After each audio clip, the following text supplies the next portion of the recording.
As men, especially as doctors, sometimes we hyper-focus on our career, neglecting other facets of our lives. But that is about to change. This is Dads Before Doctors. Some physicians claim their family is their top priority, but their lives tell a very different story. We'll help each other become family men who are doctors rather than doctors who have families.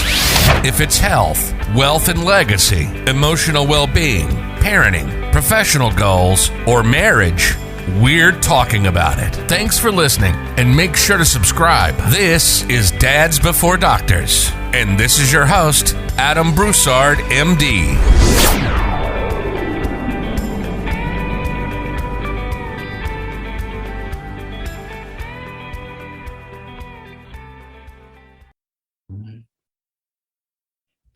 All right, welcome back to Dads Before Doctors podcast. Today we have a very special guest, Dr. Patrick Tran. He's a fellow Dads Before Doctor. He's a dermatologist, father, husband, son, real estate investor, and as of this week, a published author. And he truly lives out what it means to be a dad before doctor. Can you just tell us a little bit about yourself, Patrick? Yeah, thanks for having me. So I'm a board certified dermatologist and Mohs micrographic surgeon. I'm a California native, grew up in the Bay Area, was born to two Vietnamese refugee parents from the Vietnam War. They went into healthcare and I kind of followed into their footsteps. And I went to Berkeley for undergrad, University of Michigan for medical school. I thought I wanted to be a plastic and reconstructive surgeon, so I matched integrated plastics in Indiana. And then I switched fields actually to dermatology after my first year. And so now I'm a Mohs surgeon and I practice in the Central Valley of California. And what made you make that change? Yeah, great question. So when I was an intern, I kind of saw glimpses into my future. There were, many attending plastic surgeons whom I looked up to, but seemed unhappy, seemed burnt out.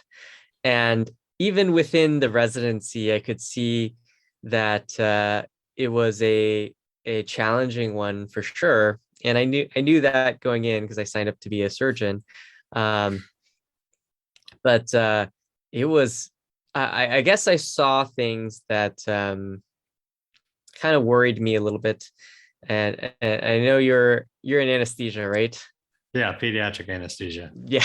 So one of the things that worried me is I saw some complications that were not per se the fault of the surgeon, but on the anesthesia side, like intubating the wrong tube or, down the wrong pipe, or, causing a seizure during like a nerve block or something by injecting into a vessel.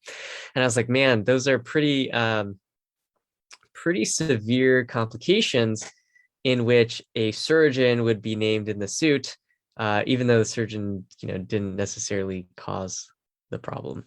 So that kind of worried me a bit. And I went into plastics because I thought I wanted to be a burn surgeon, like a burn reconstructive surgeon. But I realized a lot of burn care was acute care. And what I liked was doing little flaps. Like the thing that made me interested in burn surgery was doing a bunch of Z-plasties for a guy who had his hand burned in a kerosene fire. So I really loved the geometry of the work and being able to fix or help somebody out in the operating room within a short time period. So doing scar contracture release, I really enjoyed. But the reality is burn, a burn center is usually like the acute setting, it's ICU care. So I think I had unrealistic expectations about my career. And then the last thing is I guess the main thing was I was super unhappy.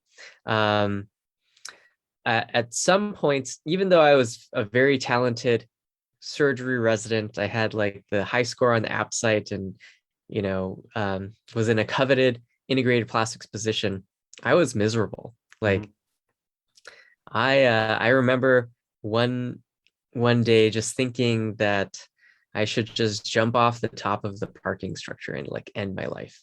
And that really was a sobering thought for me, because I've never been depressed, like never had major clinical depression. And that was like, where did that thought come from? And the reality is it wasn't like a real suicide attempt or thought, but it's kind of a crazy thought to have, you know? And it triggered that something was wrong for me, and I wasn't, something wasn't right. And during this time, as a plastics resident, I did surgery rotations and plastics rotations, but also related fields. One of them was dermatology, and in derm, I rotated through MOHS. And I realized that Mohs surgery was actually what I wanted to do, because it was a lot of the same skin cancer resections, but done under local rather than under general. And then it was also a lot of the same reconstructions. And there was these kind of like smaller flaps, like fast-paced surgeries. And that was really what fit my personality. So those are, sorry, long-winded answer to your question. That's wonderful to find out, that early in your career, because I know a lot of doctors, I mean, are horribly burnt out. Many doctors in general have higher suicide rates than the general population. And a lot of people will just think, oh, I'm a doctor, I need to toughen out, I'm going to get through, or it's going to be better when I'm an attending, or it's going to be better when I'm chief or whatever, and don't really take that time to reflect that this isn't the life I want. Like when they do have, emotions like that, don't take the time to step back and really examine that. So that's great that you were able to do that and recognize that, you may be happier somewhere else. So you go ahead and you switch over to dermatology. Yeah. So I was very lucky to switch. I had a mentor there in Indiana who wrote like a big derm textbook. His name's Steve Wolverton, and wrote a pharmacology book in derm. And so he kind of took a liking to me and wrote me a nice letter and encouraged my pursuit of the field. And I was fortunate to pick up a newly funded residency position in Washington, D.C. So in derm, it's uber competitive, just like plastics. But every year, there's a couple spots that either open up from new funding or somebody drops out or whatever. So I was very lucky to lateral over and not lose any time. And I, did my derm training at Howard University in Washington, D.C., as well as at the VA Medical Center there. And then I came back home to the state of California for my MOHS surgery fellowship. And then I took a job in Modesto, California, which is where I live now. Wonderful. So I know you recently have the book released. Can you tell us a little bit about the book and why you chose to write it? Yeah, so the book is titled Burn In, which to me is the opposite of burnout. It's my guide, or a doctor's guide, to finding happiness, avoiding burnout, and catching fire, which is financial independence, retire early. And I really wrote the book to share some of the mindset shifts that I made in my own life to access joy when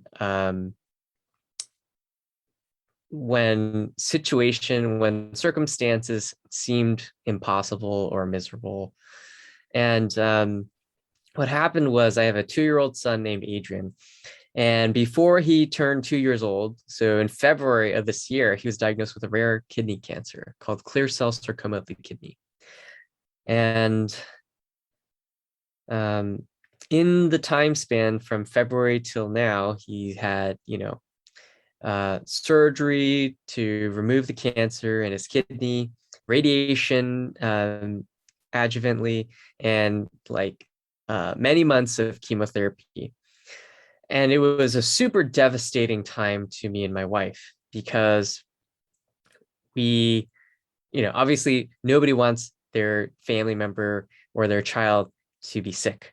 Nobody wants to think of the fact that their son might die before them. And we were just in hell. When we first found out, we didn't sleep, we didn't eat, we were fighting and yelling and crying all the time. And we thought, why him? He's just 2. He's so innocent.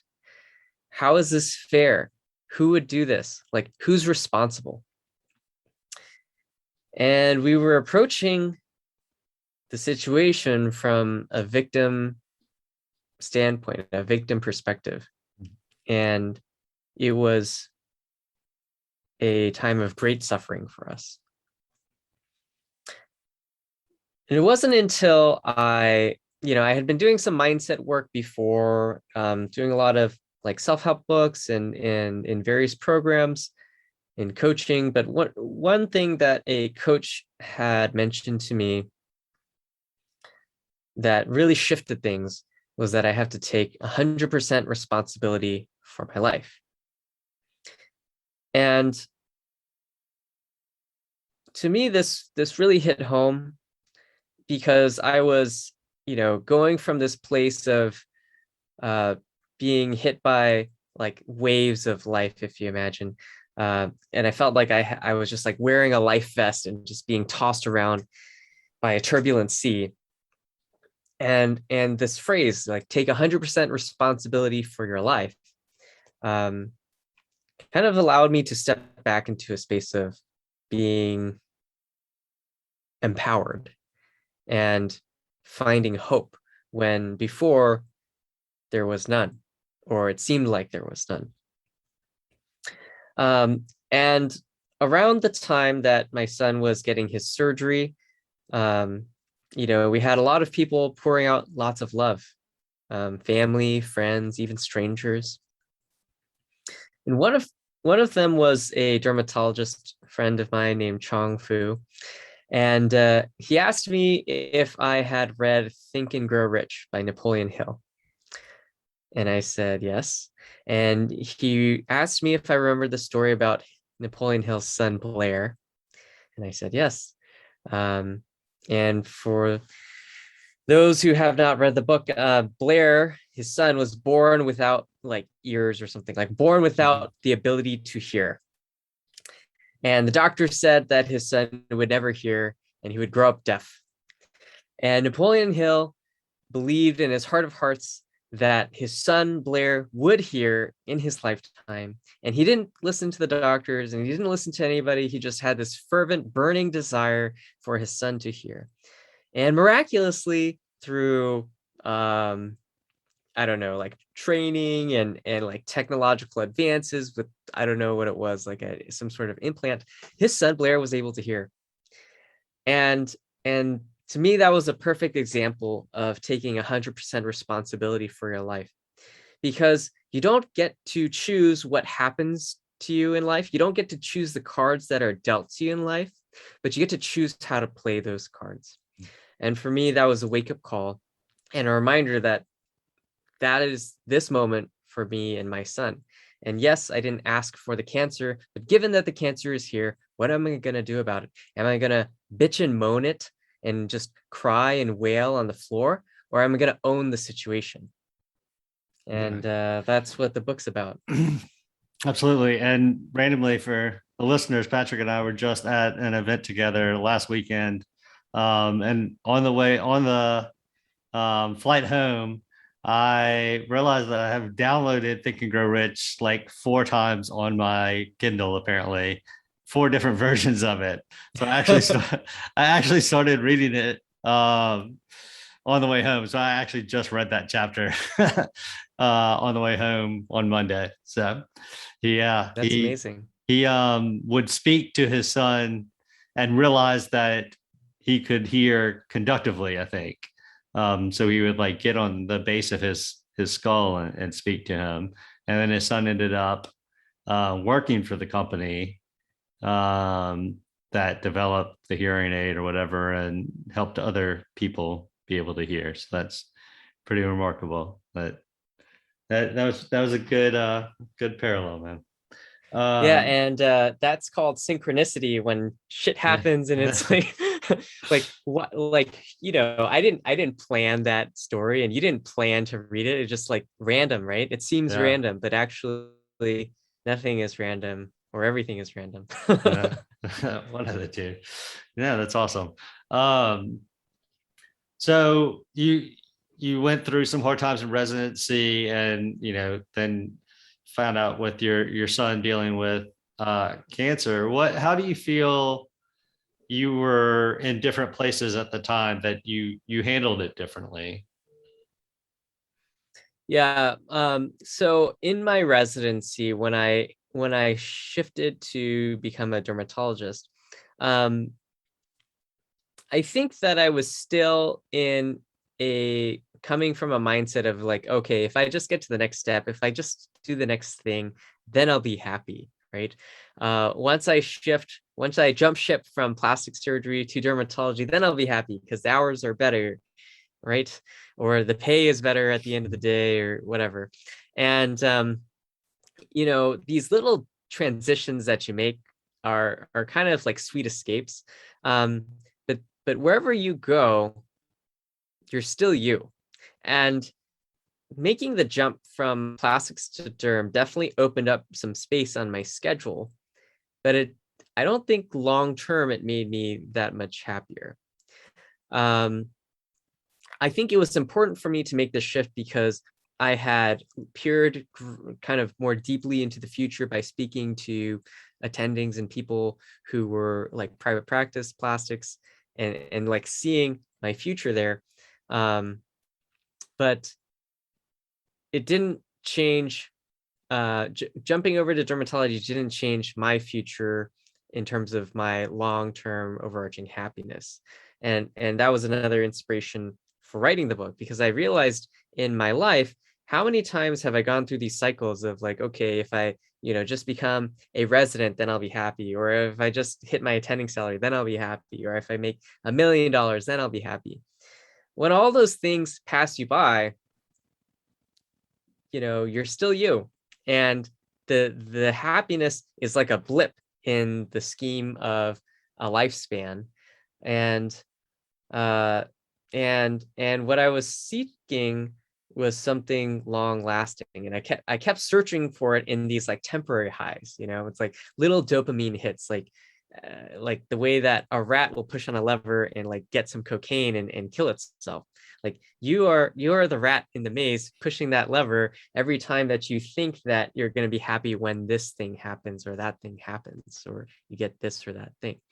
It's like a carrot dangled at the end of a stick that it's unrewarding.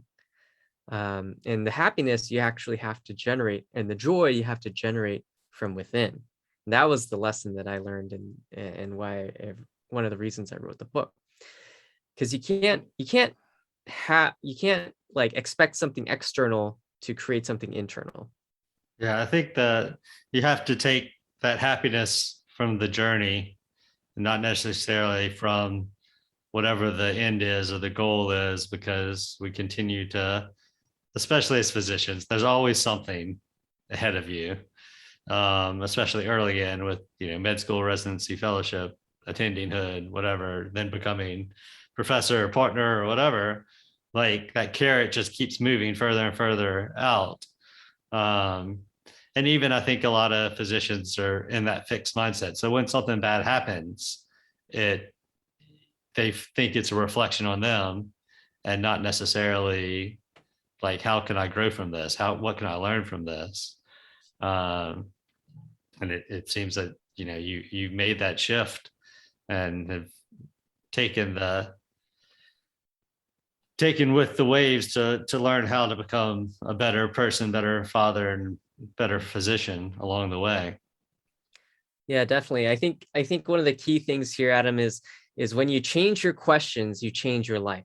So if you're asking, why me, why us, why did this happen to me, um, then you will feel like a victim. But if you ask instead of asking, why is this happening to me, ask, how is this happening for me? change your language, and then you'll change your result. Absolutely. So why did you choose to write the book?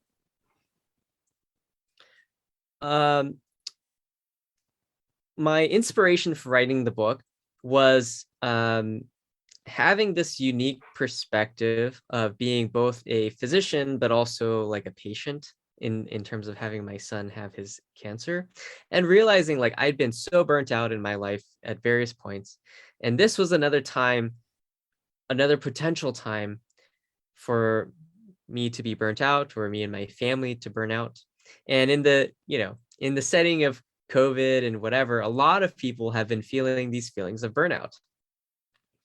And I realized that I wanted to impact the world and change the world for good. And I was inspired reading quotes from people who I look up to, like Nelson Mandela, Martin Luther King, Mother Teresa, and I realized that these people were just one person, right? It takes one person to change the world. So why not me? Why not you? Anyone can change the world. And one of the quotes was like by Mother Teresa, and she said, "If you want to change the world, go home and love your family." And so I realized, like, okay, I have to love. I must love my family, and my family extends beyond my son and my wife. It's my extended family. It's my physician family. It's like even strangers are my family. And the love that you have within you and the compassion that you have available to you, it's infinite, it's unlimited. So, it's not like you have this, this like tub of water that you're just pouring out of. The well is infinite. And so, I wanted to share that message and that joy and that love with my burnt out colleagues and friends and family, and show that there is a way, there's always a way, a path back to joy. No matter what pain comes to you in life, there's a path back to joy. And I hope that the book will shine a light on that path, whenever you walk through a dark time. I think it's certainly needed. I know burnout is a huge issue right now with physicians and all of medical specialties right now. I actually just believe there was an article in the last week or so that 20% of the healthcare workforce, like from physicians down, have quit in the past year. Yeah. So there's going to be another huge kind of emergency on the healthcare front, and those who didn't are now going to be even more relied upon to provide care for our patients, which will potentially further this stress that physicians are feeling. And without something like this book or other mindset work or whatever it takes to have the healthcare industry realize that this truly is an emergency and we need to address it. I'm scared what will happen to the healthcare field. So I think you're doing a wonderful service with this book, and it is a wonderful book. I really appreciated, enjoyed reading it, and really quick read to get people started in that, shifting their mindset and freedom from healthcare financially, so that they can choose to be in healthcare, not because they have to, so that they can pay for their house, their cars, their kids, whatever, but because they really want to serve the patients. And I think that's part of a lot of the burnout that we see, because kind of have how you experienced in residency, like you came in wanting to help patients, or a certain subset of patients that you had seen, this burn patient, and then you get in there and realize there's a lot of other stuff involved, and that may not be where you want to go. So it does, I think a lot of physicians end up, that's the classic med school interview, like I want to help people, but at some point it kind of becomes a job, and you have to have the mind, the ability to get past that. So what did you learn in the process of writing this book? Well, I had to learn all about like what it meant to write a book. Like I'd never written a serious book before. I wrote a book on, like, I used to competitively solve Rubik's cubes. So I wrote a book on like a Rubik's cube method that I invented before, but this was like the first legit book, and it's a lot of work, man. um it was a lot of uh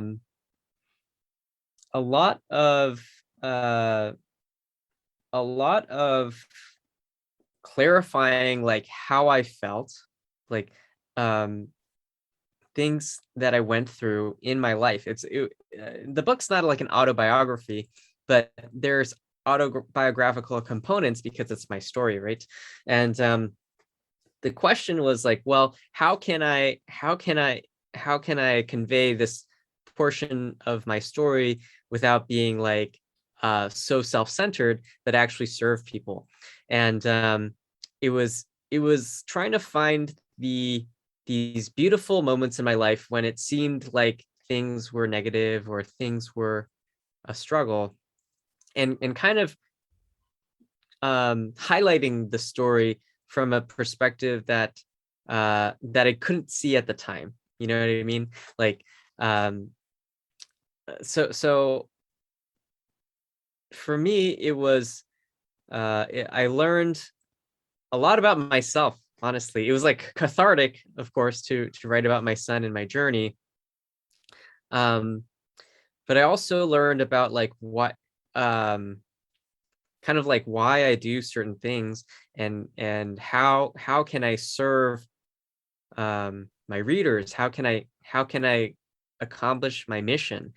Because my mission was to heal healers, like heal physicians, healthcare providers, so that they could better take care of their patients, better serve in their roles. And I figured that'd be a super leveraged impact and change the world. Um, and and for me, it was like, how can I make uh, my life, which, I don't feel like I'm super special. I'm not like, I didn't win the lottery. I didn't ask for, I didn't ask for my son to have cancer, but I don't feel super special. But I felt like I had special moments in my life and I could share them, you know? So, sorry, I don't know if that answered your Well, question. yeah, no, absolutely. And I think the healthcare industry will appreciate it. Um, so what's your biggest piece of advice that you would give the listeners now? Yeah, I think the biggest advice that I would give you is really make sure that you are doing things that you want to do for you. Not because somebody else told you to do it, not because society expects you to do it, not because like you saw it on a commercial. Like, when do you feel joy in your life and in your heart? And when you find something like that, don't be ashamed, don't be embarrassed, don't judge yourself, and don't judge other people. Just really savor that, enjoy it, and shed some of the layers that you carry with you. Because in life, um, we're always told to do things a certain way, especially in medicine, right? They say jump, and you ask how high, and you go through all these loops, and you kind of do things the way your attendings did or whatever the book said. But medicine and your patients are not a textbook, and your life is not a textbook. So I think a lot of physicians and healthcare people are very rational and very set in one mindset and one path, and it's kind of like a rigid one where you're told what to do, told what to like or not to like, told how to express it. And my biggest advice to the listener is, be you. You know, forget about everything else, let go of all the ego and the BS and whatever, and just be be free, be you. And that's one way you'll find joy. That's wonderful. And how's Adrian doing? Adrian is doing very well. Thanks for checking in. He finished his last chemotherapy round in end of September and has had all clear scans. So he's cancer free, PET CT, everything's all negative. So he's clear. And next week he's going to have his port removed. So, obviously because he doesn't need it anymore. That's great. Huge win, super excited. And his little hairs are growing back on his scalp, and he's got like more energy than ever, and has the capacity to throw tantrums, and it's great. It's wonderful. It's never been so thankful for a tantrum, huh? Yeah, absolutely. It'll be a wonderful Thanksgiving. Yeah. So how can the listeners help you, and how can we get in contact with you? Yeah, well, I want everyone to read the book, so you can find it on Amazon, Walmart, Target, Barnes and Nobles, Goodreads. It's called Burn In by Dr. Patrick Tran. Check out the book. Let me know what you think in an honest review. And you can get in touch with me through the website. The website is burnin.com, like burning without the G. Or you can shoot me an email. My email is patrick@drpatrick.com, excuse me. So it's patrick@drpatricktran.com, drpatricktran, patricktran.com. Wonderful. And we'll put that in the show notes for anybody that wants to get in touch with Patrick. I really appreciate taking the time to talk with us, and good luck with the book launch and changing the world of healthcare. Thanks, Adam. Thanks. Good talking to you, man. Yeah. You've been listening to the Dads Before Doctors podcast. Family men who are doctors rather than doctors who have families. In an evolving and ever fast-paced world, we cannot lose sight of our real priorities. We hope you enjoyed the show. We know we had fun. Make sure to like, rate, and review. And tell a friend about the show. We hope you've gotten some useful and practical information from the show. And we'll be back soon. But in the meantime, hit the website at dadsbeforedoctors.com. Questions, comments, suggestions? Email adam@dadsbeforedoctors.com. And find us on Facebook and Instagram at Dads Before Doctors. Remember, the host of this show is not your doctor, your coach, or your financial advisor. This show is strictly for entertainment. Till next time, this is Dads Before Doctors, signing off.